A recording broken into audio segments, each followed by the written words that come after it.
Bonsoir, chers auditeurs. Bienvenue sur cette chaîne dédiée aux histoires audio relaxantes pour adultes. Aujourd'hui, plongez dans une enquête captivante mettant en scène le légendaire détective belge Hercule Poirot.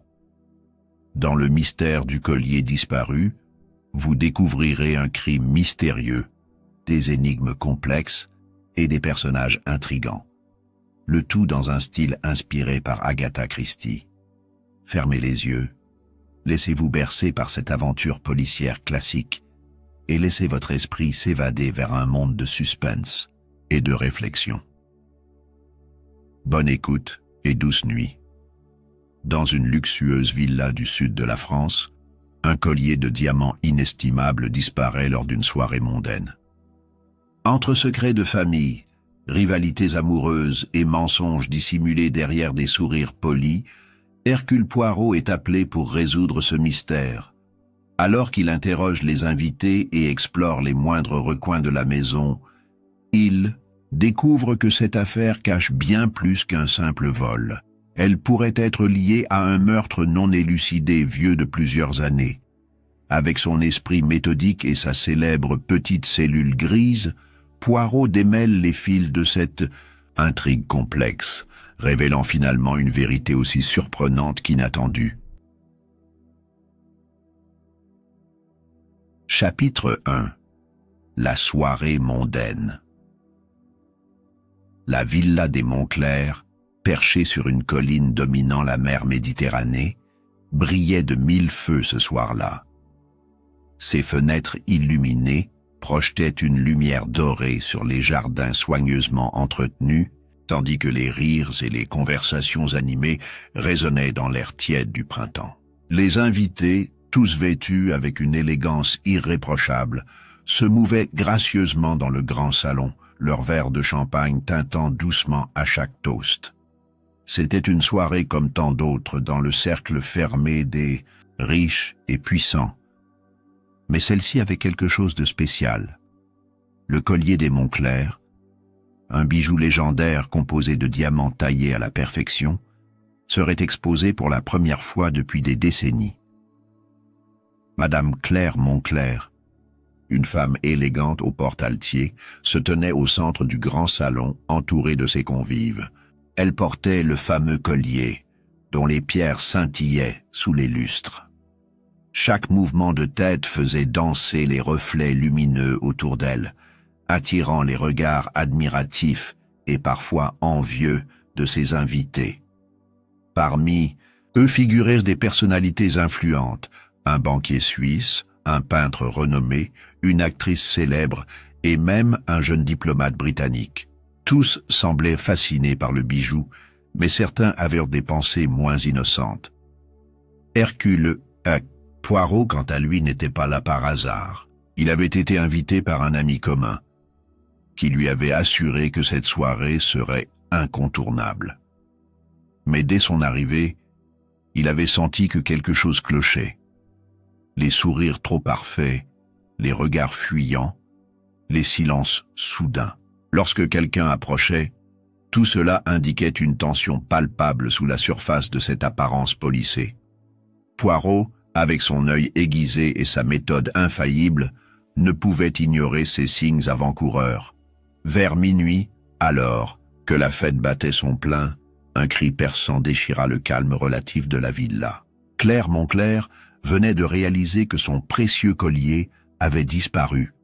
Son visage, auparavant radieux, était maintenant déformé par la colère et l'inquiétude. « C'est impossible.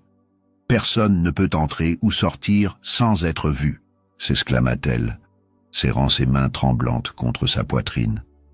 Les invités, pris au dépourvu, commencèrent immédiatement à spéculer sur ce qui avait pu se passer.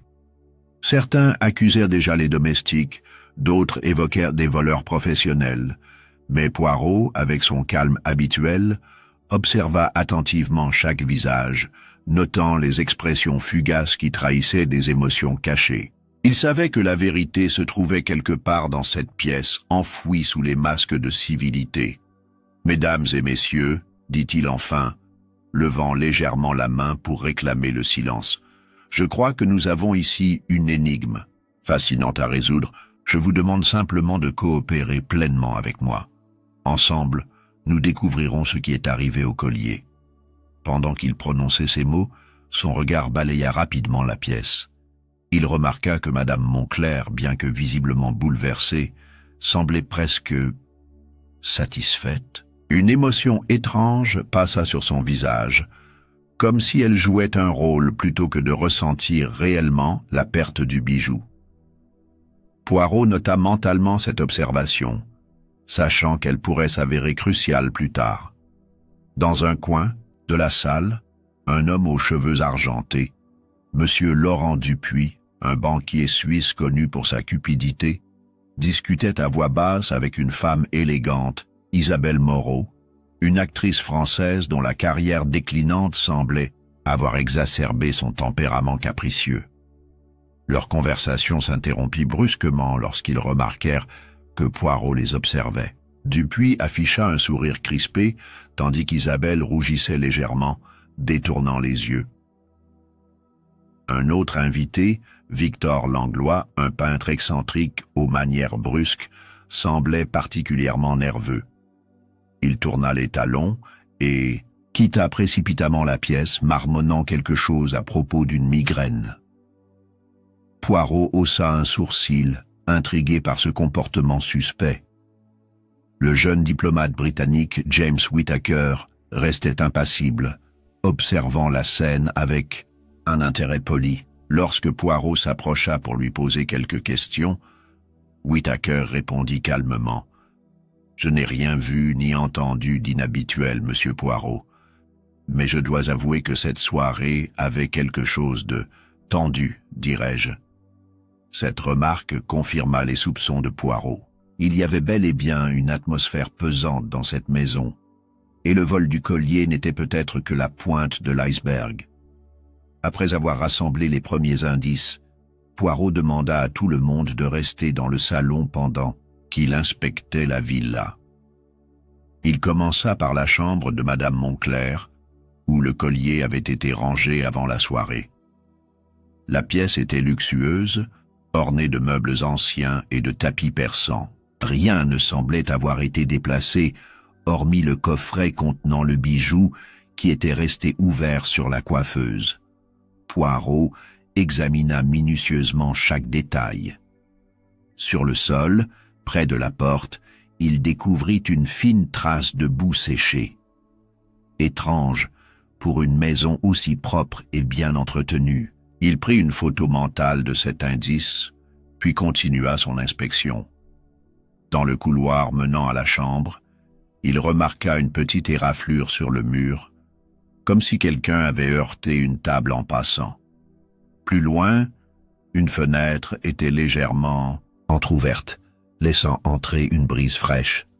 Poirot ouvrit la fenêtre complètement et scruta l'extérieur. La vue donnait directement sur les jardins où des lanternes éclairaient faiblement les buissons et les statues. « Curieux », murmura-t-il. « Très curieux. » De retour dans le salon, il annonça à l'assemblée qu'il avait besoin d'interroger chacun d'eux individuellement. La tension monta d'un cran, car personne ne voulait être associé au crime. Poirot, cependant, savait que la vérité finirait par émerger.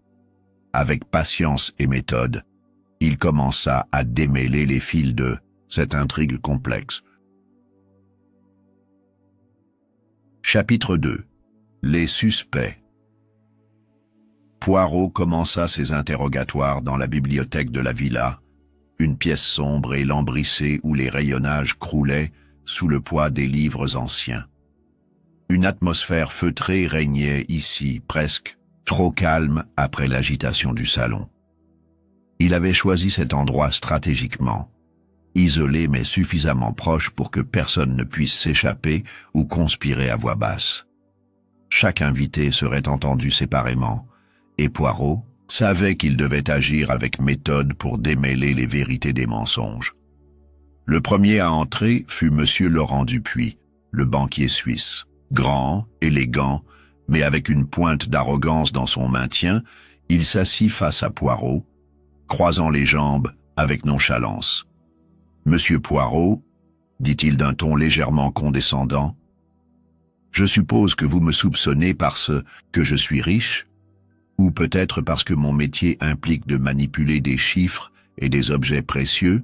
Non, monsieur Dupuis, répondit calmement Poirot, ajustant sa moustache impeccable. Je ne fais pas de suppositions sans preuve, mais je dois admettre que votre comportement ce soir a attiré mon attention. Où étiez-vous au moment de la disparition du collier? Dupuis hésita un instant, puis répondit « J'étais sur la terrasse, en train de fumer une cigarette. Vous pouvez demander à Madame Moncler si vous voulez confirmation. » Poirot nota cette réponse mentalement. Curieux, pensa-t-il. Madame Moncler semblait distraite toute la soirée. Peut-être n'a-t-elle pas remarqué qui était tout? Il poursuivit. Et avez-vous vu ou entendu quelque chose d'inhabituel pendant votre pause cigarette? Rien du tout, répondit Dupuis un peu trop rapidement. Mais je peux vous dire une chose. Quelqu'un ici cache un secret. Et je pense que ce n'est pas moi. Poirot sourit légèrement. Merci, monsieur Dupuis. Nous verrons. Bien. Ensuite, ce fut au tour d'Isabelle Moreau, l'actrice française. Elle entra dans la bibliothèque avec une grâce théâtrale, ses boucles brunes encadrant un visage pâle mais expressif. Elle portait encore son collier de perles, comme pour rappeler à tous qu'elle aussi aimait les bijoux précieux. « Monsieur Poirot, dit-elle d'une voix douce mais teintée d'anxiété, je ne comprends pas pourquoi vous m'interrogez. Je ne suis qu'une humble invitée. » Murmura Poirot, observant son langage corporel. Humilité? Vraiment? Dites-moi, mademoiselle Moreau, où étiez-vous lorsque le collier a disparu? Elle joua nerveusement avec son collier avant de répondre. J'étais avec James Whittaker, le diplomate anglais. Nous discutions près de la cheminée. Il peut le confirmer. Poirot nota cette information. Intéressant. Et comment décririez-vous votre relation avec Madame Moncler? Isabelle haussa les épaules. Nous nous connaissons depuis des années. Elle est, comment dire, très possessive avec ses biens. Mais je ne vois pas pourquoi elle soupçonnerait quelqu'un comme moi. Ah, soupçonner, répéta Poirot, songeur. C'est souvent là que réside le véritable mystère.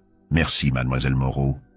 Le troisième suspect était Victor Langlois, le peintre excentrique. Sa tenue négligée contrastait avec l'élégance des autres invités, et son regard fuyant trahissait une nervosité palpable. « Monsieur Poirot, dit-il d'une voix rauque, je ne sais rien de ce vol. Rien du tout. »« Vraiment ?»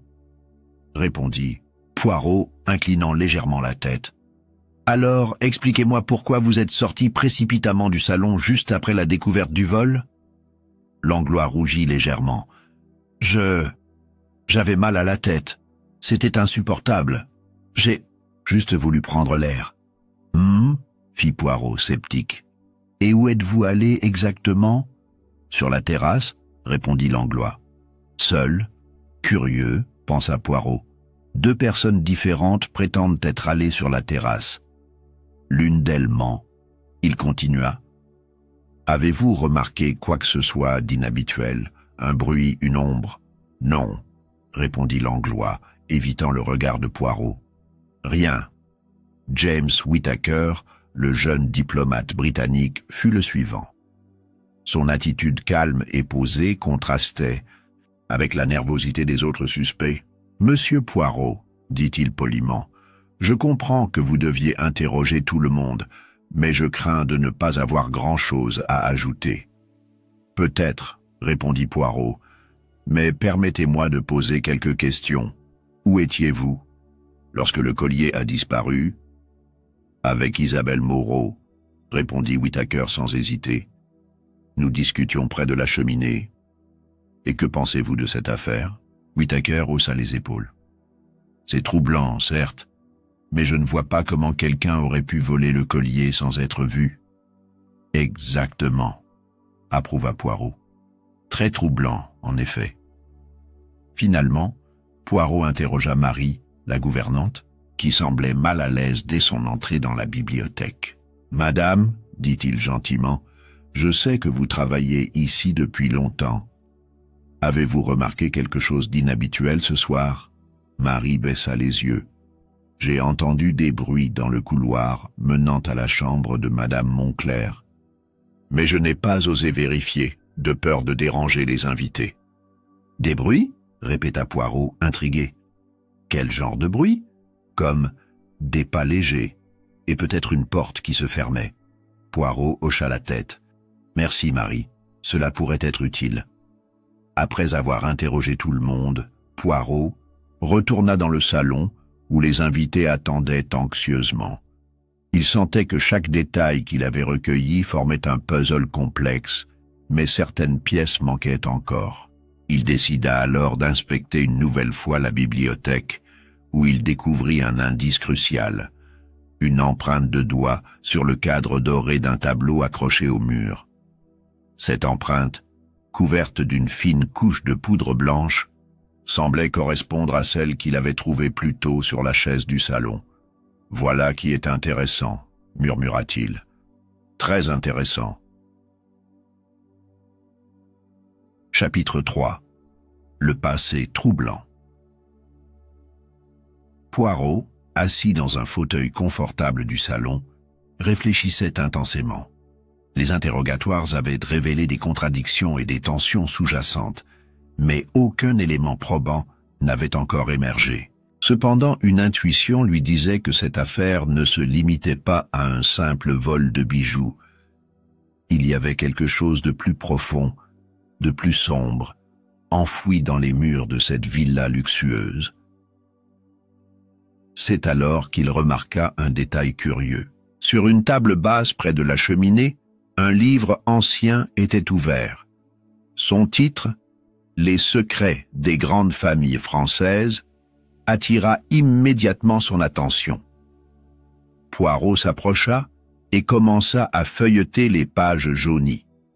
Au fil de sa lecture, il découvrit une mention intrigante. Une histoire vieille, de plusieurs décennies, impliquant la famille Montclair et un majordome nommé Émile Renaud, retrouvé mort dans des circonstances mystérieuses. Intrigué, Poirot décida d'enquêter davantage sur cet événement passé. Il appela Marie, la gouvernante, qui semblait être la mémoire vivante de la maison. « Madame, » dit-il doucement, « pourriez-vous me parler d'Émile Renaud ?» Marie pâlit légèrement à l'évocation de ce nom. « Je ne sais pas grand-chose, » balbutia-t-elle. « Il travaillait ici avant moi, mais certains disent qu'il connaissait des secrets dangereux. » « Dangereux ?» répéta Poirot, l'encourageant à continuer. « Il paraît qu'il en savait trop sur la famille, » murmura Marie, regardant autour d'elle comme si elle craignait d'être entendue. « Un soir, il a disparu. On l'a retrouvé mort dans les jardins, apparemment victime d'une chute accidentelle. Mais beaucoup pensent que ce n'était pas un accident. Cela semble fort intéressant, » commenta Poirot, notant mentalement cette information. « Et savez-vous où ces rumeurs ont commencé ? Peut-être parmi les domestiques de l'époque, » répondit Marie. « Il disait qu'Émile avait découvert quelque chose qui mettait en danger Madame Montclair elle-même. » Déterminé à en savoir plus, Poirot demanda à visiter les archives de la villa. Claire Montclair, bien que réticente au début, finit par accepter. Dans une petite pièce poussiéreuse au sous-sol, Poirot découvrit des documents anciens, des journaux intimes et des lettres. Parmi eux, une correspondance entre Émile Renaud et un notaire local attira son attention. Elle mentionnait un coffre-fort secret contenant des documents compromettants. Poirot sentit qu'il touchait enfin à quelque chose d'essentiel. Il retourna voir Madame Montclair dans son bureau, où elle était assise, visiblement agitée. « Madame, dit-il calmement, Je dois vous poser une question importante. Savez-vous où se trouve le coffre-fort dont parlait Émile Renaud? Claire Moncler sursauta, ses mains tremblantes serrant les accoudoirs de son fauteuil. « Comment? Comment savez-vous cela ?» demanda-t-elle d'une voix étouffée. « Le passé a toujours une manière de ressurgir, » répondit Poirot. « Si nous voulons comprendre ce qui s'est passé ce soir, nous devons explorer ces vieux secrets. » Après un long silence, Madame Moncler soupira. « Très bien, suivez-moi. » Elle conduisit Poirot dans une pièce dissimulée derrière une bibliothèque, révélant un petit coffre-fort encastré dans le mur. À l'intérieur, ils trouvèrent des documents jaunis et une lettre adressée à Émile Renaud. La lettre contenait une menace explicite. « Si vous révélez ce que vous savez, vous le regretterez. » « Voilà qui est très éloquent, » murmura Poirot. « Mais que signifie tout cela ?» Claire Moncler, les yeux remplis de larmes, avoua enfin. « Émile avait découvert que mon mari, de son vivant, avait falsifié des documents pour obtenir la fortune familiale. Quand il a menacé de tout révéler, on l'a fait taire, définitivement. Cette révélation changea radicalement la donne. Poirot comprit que le vol du collier n'était peut-être qu'un prétexte pour faire ressurgir ces vieux secrets. Mais qui, parmi les invités, avait connaissance de cette histoire? Et pourquoi maintenant? Chapitre 4. Une diversion mortelle. Le cri provenait de la cuisine, où Marie, la gouvernante, se tenait figée devant une table couverte de vaisselle brisée. À ses pieds, un verre renversé répandait une flaque trouble sur le sol en pierre. L'odeur caractéristique d'amande amère emplissait l'air, une odeur que Poirot reconnut immédiatement. Du cyanure. Que s'est-il passé? Demanda-t-il calmement, bien que son esprit fonctionnât déjà à plein régime. Marie, visiblement secouée, désigna le verre d'une main tremblante. C'était destiné à Madame Moncler. Elle m'avait demandé de lui préparer son thé matinal comme d'habitude. Mais quand je suis revenu avec le plateau, j'ai trouvé ce verre-là, intact, avec une légère poudre blanche au fond. Poirot examina attentivement la scène. Le verre, placé soigneusement à côté de la tasse de thé, semblait avoir été ajouté après coup. Il remarqua également une trace de doigt sur le bord du verre, encore humide. Quelqu'un avait manipulé cet objet récemment. « Savez-vous qui est entré dans la cuisine avant vous » questionna-t-il. « Non, » répondit Marie, les yeux écarquillés. « Mais j'ai entendu des pas précipités dans le couloir juste avant de découvrir cela. » Poirot hocha la tête. « Merci, Marie. Vous avez fait preuve d'un sang-froid remarquable.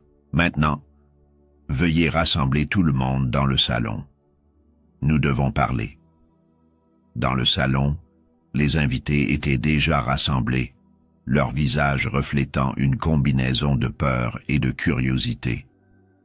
Claire Moncler, assise sur un canapé, semblait particulièrement pâle.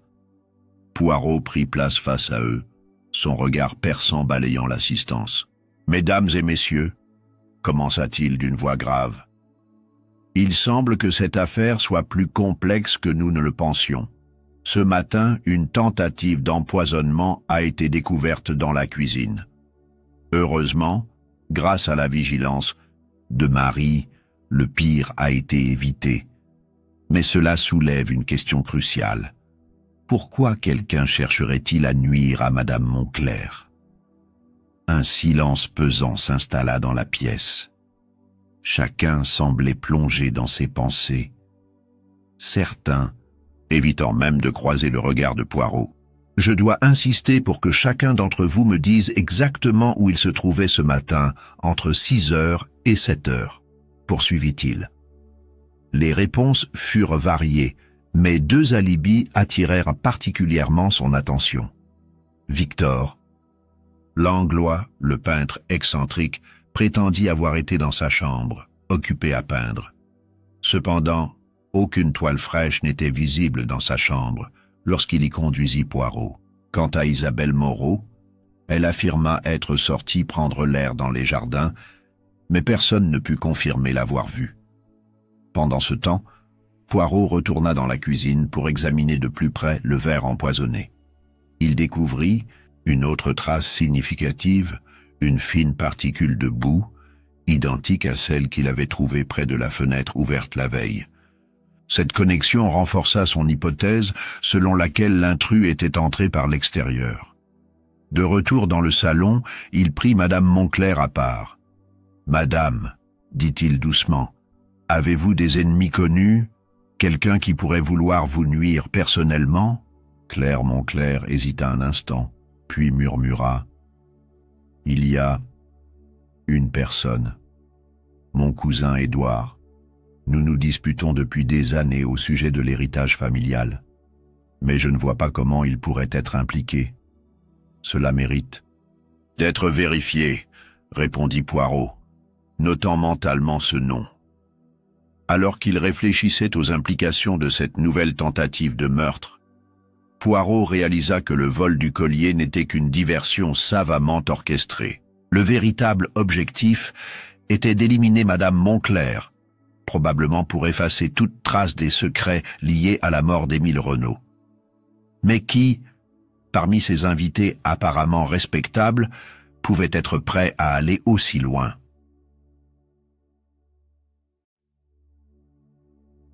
Chapitre 5. Les pièces du puzzle. Poirot sentait que l'affaire touchait à son apogée.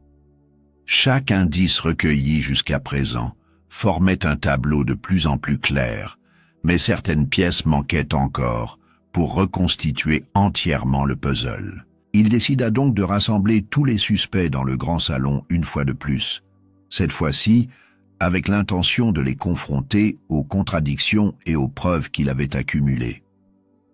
Le salon, avec ses lustres étincelants et ses meubles anciens, semblait étrangement lugubre sous la lumière grise de l'après-midi. Les invités étaient assis, silencieux, leurs visages crispés par l'attente. Claire Moncler, toujours pâle, était installée sur un canapé, entourée de coussins comme si elle cherchait à se protéger physiquement et émotionnellement. « Mesdames et messieurs, » commença Poirot, debout devant eux, « nous avons beaucoup appris depuis hier soir. Mais il reste encore des zones d'ombre à éclaircir. Aujourd'hui, je souhaite vous poser quelques questions supplémentaires, car je crois que certains d'entre vous détiennent des informations cruciales. » Il s'approcha lentement de James Whittaker, qui semblait mal à l'aise depuis leur dernière conversation. « Monsieur Whittaker, vous m'avez révélé avoir vu quelqu'un près de la fenêtre ouverte hier soir. Pouvez-vous nous en dire plus ?» Whittaker hésita, puis répondit « C'était tard dans la soirée. J'étais sorti prendre l'air sur la terrasse lorsque j'ai remarqué une silhouette près de la fenêtre. Elle portait une bague ornée d'une pierre rouge très distinctive. Je n'ai pas vu son visage, mais cette bague m'a frappé. » Poirot sourit légèrement. « Une bague avec une pierre rouge, dites-vous? Très intéressant. » Il balaya l'assemblée du regard, notant les réactions. Ses yeux s'arrêtèrent sur Isabelle Moreau, dont la main droite était discrètement dissimulée sous un mouchoir. « Mademoiselle Moreau, dit-il doucement, pourriez-vous, s'il vous plaît, montrer vos mains à tout le monde ?» Isabelle rougit violemment. « Je ne vois pas pourquoi. »« Parce que c'est important, » insista Poirot, son ton maintenant plus ferme. Contre-cœur, elle retira le mouchoir, révélant une bague ornée d'une pierre rouge flamboyante à son annulaire. Un murmure parcourut la pièce. Victor Langlois ricana méchamment. « Tiens donc, quelle coïncidence !»« Cela ne prouve rien, » protesta Isabelle, les larmes aux yeux. « Cette bague appartient à ma famille depuis des générations, mais votre présence près de la fenêtre hier soir pourrait expliquer bien des choses, » rétorqua Poirot. « notamment comment quelqu'un a pu entrer dans la maison sans être vu. Claire Montclair intervint alors, sa voix tremblante mais résolue. « Isabelle, pourquoi avez-vous essayé de me tuer? Qu'est-ce que je vous ai fait ?» Isabelle éclata en sanglots. « Ce n'est pas ce que vous pensez. Oui, j'étais près de la fenêtre, mais seulement parce que j'avais entendu des bruits étranges. Je voulais savoir ce qui se passait. Quant au poison, je n'y suis pour rien. » Poirot observa attentivement les autres suspects. Laurent, Dupuis, le banquier suisse, semblait nerveux, triturant son mouchoir. « Et vous, monsieur Dupuis ?» demanda-t-il soudain. « Où étiez-vous exactement lorsque le verre empoisonné a été découvert ?» Dupuis blêmit. « J'étais dans ma chambre. Comme je vous l'ai déjà dit, curieux, » murmura Poirot. « Car Marie m'a confié qu'elle vous avait vu quitter la cuisine précipitamment juste avant qu'elle ne découvre le verre. » Dupuis se redressa brusquement. « C'est absurde. Elle ment. »« Non, monsieur Dupuis, » intervint Marie, tremblante, mais déterminée. « Je vous ai vu.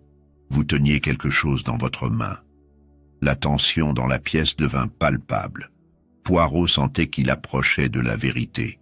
« Permettez-moi de clarifier une chose, » dit-il calmement. « Le vol du collier n'était qu'une diversion. Le véritable objectif était d'éliminer Madame Montclair. Mais pourquoi? Parce que quelqu'un craignait qu'elle ne révèle les secrets liés à la mort d'Émile Renaud. » Claire Montclair, visiblement bouleversée, ajouta « C'est vrai.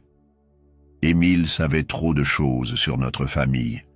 Et maintenant, quelqu'un essaie de m'éliminer pour effacer toute trace de ses secrets. » Poirot hocha la tête.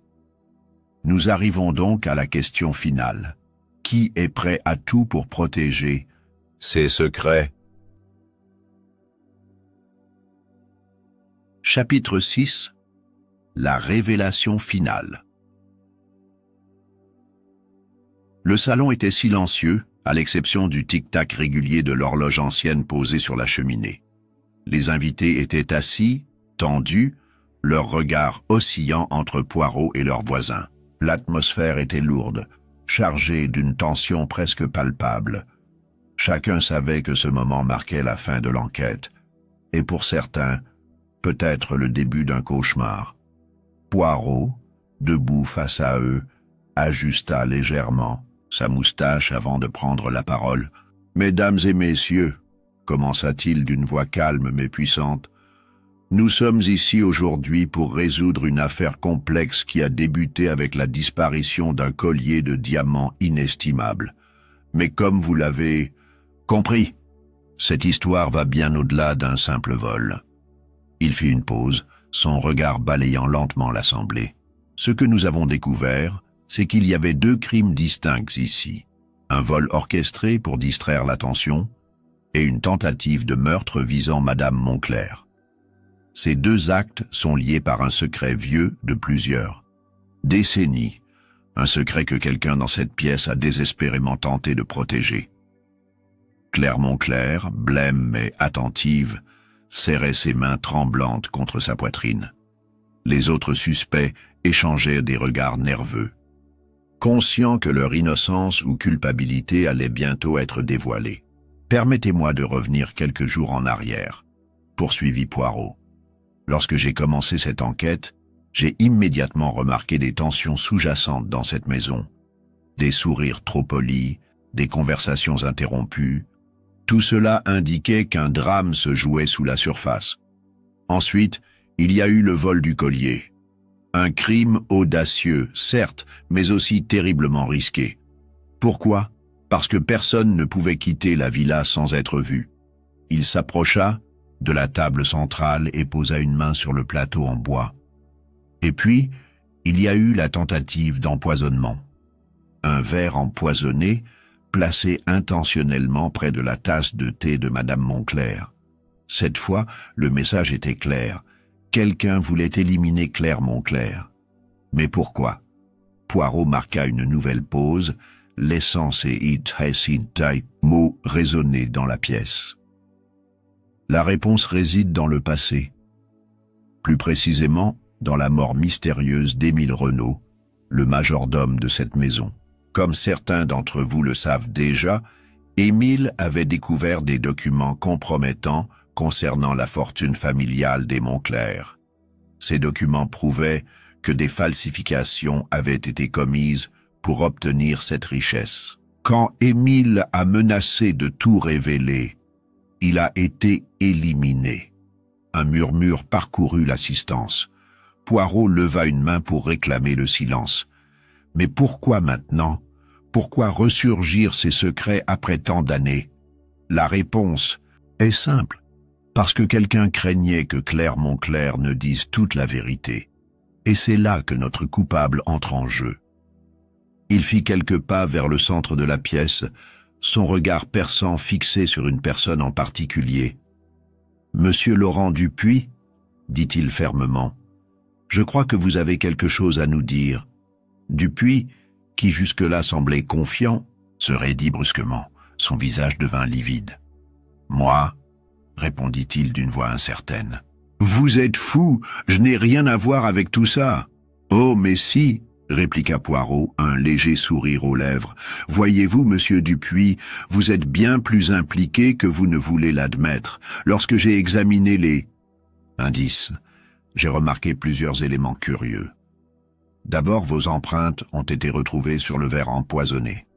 Ensuite, il y a cette trace de boue que vous avez laissée près de la fenêtre ouverte. Vous pensiez pouvoir entrer et sortir discrètement, mais vous avez commis une erreur fatale. » Dupuis bondit de son siège, furieux. « C'est absurde! Vous n'avez aucune preuve !»« Au contraire, » répondit calmement Poirot. « J'ai également découvert que vous étiez lié à Émile Renault. Vous travailliez avec lui sur certains investissements financiers, et quand il a été assassiné, vous avez décidé de garder le silence, probablement en échange d'une part de l'argent détourné. Mais lorsque Madame Moncler a commencé à parler de révéler la vérité sur la famille, vous avez paniqué. Vous avez organisé ce vol de collier pour détourner l'attention, puis tenté de l'empoisonner pour effacer toute trace de votre implication. » Les autres invités observèrent la scène, choqués. Claire Moncler, quant à elle, semblait accablée. « Je ne savais pas, » murmura-t-elle. « Je ne savais pas que Laurent était impliqué. » Dupuis, comprenant que tout était perdu, laissa échapper un rire amer. « Très bien, Poirot. Vous avez gagné. Oui, c'est moi. J'ai tout planifié. Le collier, le poison, tout. Mais personne ne m'aurait cru si j'avais simplement accusé Claire de mensonge. Alors, j'ai décidé de prendre les choses en main. » Poirot hocha la tête, satisfait. « Voilà donc la vérité. Une vérité que vous avez essayé de dissimuler derrière des mensonges et des manipulations. Mais comme toujours, la vérité finit par émerger. Conclusion. Encore une affaire résolue. » Avec l'arrestation de Laurent Dupuis, l'affaire fut officiellement close. Claire Moncler, bien que profondément secouée, remercia chaleureusement Poirot pour son travail. « Sans vous, monsieur Poirot, je serais probablement morte à l'heure qu'il est, » dit-elle, les larmes aux yeux. Poirot, toujours modeste, répondit simplement. « C'était un honneur de vous aider, madame. Mais souvenez-vous, la vérité, aussi douloureuse soit-elle, doit toujours être révélée. » Alors qu'il quittait la villa des Moncler, Poirot sentit une certaine satisfaction. Une fois de plus, sa méthode méthodique et son esprit brillant avaient permis de démêler les fils d'une intrigue complexe. Mais il savait que le monde regorgeait encore de mystères à résoudre, et il serait toujours prêt à relever le défi. Merci d'avoir écouté cette enquête captivante mettant en scène Hercule Poirot. Si vous avez apprécié cette histoire, audio relaxante, n'hésitez pas à vous abonner à la chaîne pour découvrir d'autres aventures palpitantes. Bonne nuit et à bientôt pour une nouvelle énigme.